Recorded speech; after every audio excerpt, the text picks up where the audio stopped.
Wait. Before starting the video, let me tell you an important thing. Our YouTube channel got a strike and it's going down now, so please support me in making awesome videos like this. For supporting me, just unsubscribe and subscribe us again. Also, please comment in this video what features do you need in this Jarvis project. Also in this video I will be showing you the initial stage of our Jarvis AI assistant. So don't worry, this source code will be provided to you all for free, and this Jarvis tutorial will be free for lifetime. If you guys really wants to learn something and grow in your programming life, then watch this tutorial till the end and hit the like button now.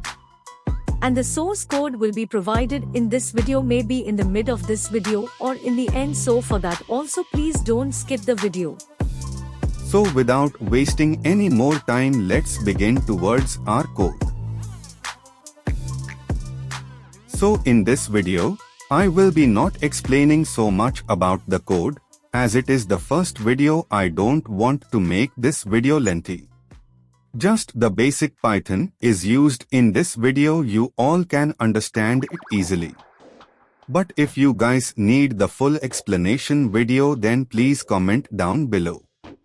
In the top we have just imported some modules, and first you have to install these all modules, but don't worry, all these modules are listed in the requirements.txt file.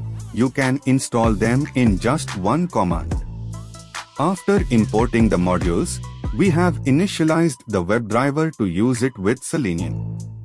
Don't worry if you can't understand it, then leave, it is not so much important.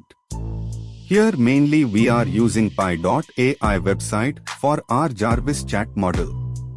Pi.ai is a free AI chatbot website which we are going to automate using Selenium in the backend. After this process we set a variable to false because we gonna use it globally. If you don't understand now, then have patience, you will understand it. Just read the source code after watching this video. After this we had a function called chats_counter, which basically counts the number of questions or chats you have done with the Pi.ai chatbot. And after this you can see another function called reply_writer, which writes the reply of our Jarvis in a.txt file, which will be helpful in future. Same as before, we have two more functions called send_query and get_reply. Those works together simultaneously. The send_query function helps in sending query to the Pi.ai chatbot, and after that the get_response function helps in scrapping the response text from the Pi.ai chatbot. And in the Pi.ai memory.txt file you have to write something about yourself, like I have written my name, place and work.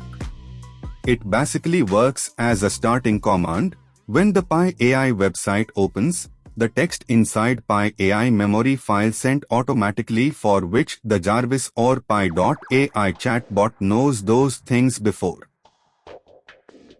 Same in this Pi.ai reply.txt file, the reply given by the chatbot is written and it keeps changing. It means we don't store them, just we print them here. Now let me start the program and you guys keep watching it, because it is the most important part.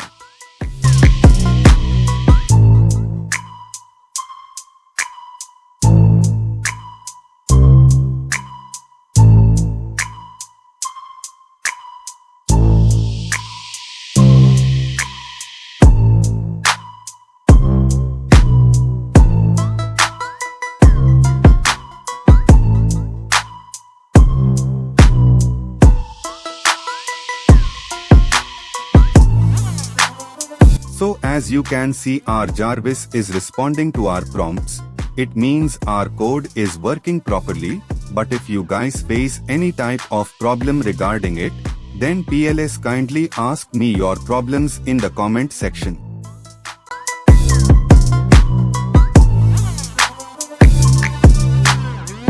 Here Jarvis will reply to my this question perfectly because I have written my name in the memory.txt file. so we used the send memory function for this purpose. Hope you guys got it. So as we said before, we will provide the source code for free. And to get the source code, you have to follow my official Instagram account and message me the word Jarvis source code. I will provide you the source code privately and you all will get a way to connect with me directly. So for today's video, this is enough. See you again in the next part of this video. Till then, Tata. Bye bye and take care.